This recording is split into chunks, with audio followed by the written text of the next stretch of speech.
suggested chin touch. Stick your right here on it. Oh, that's it anyway. Okay.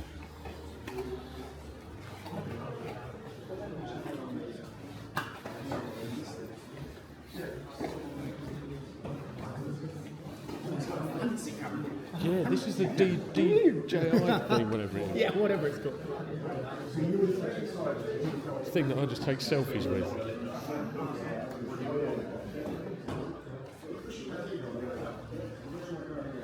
Guys, come over here for a second, real quick. It's something to watch out for, right? Like, you do have to change your pass based on, like I mentioned, someone a lot taller than you, this is going to come out a little bit different than shorter than you, it'll come out a little bit different, okay? One thing you always want to watch out for, if you can, what's the hardest guard to pass? Does anyone know? Trickiest guard to pass. It's closed guard. This is the only one you have to open before you pass it, right? Every other guard you can just pass it. There's no guard that you can't just do a pass to, except for closed guard. What's the first step of closed guard? It's always open their guard. It's always important. No one wants to be in someone's closed guard. It's a hassle. Okay? So I have to make sure you can put me in closed guard. That's important.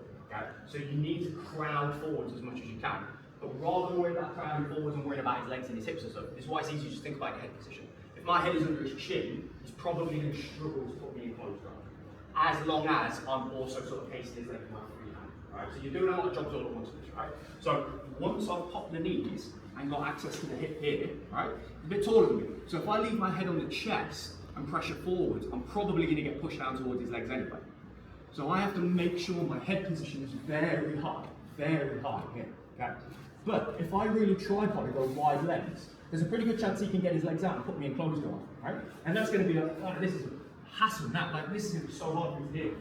So to make sure that doesn't happen, my free hand, I usually just cut the bottom knee, which is where it is after you smash the knees anyway, right? So I stay on the bottom knee, and I pull it up towards me, so that my hips are blocking the outside of the top knee, and my hand is pulling the bottom knee into it. So if his knees aren't on the mat, because I have to go further that way to get to his head, I just make sure his knees are touching.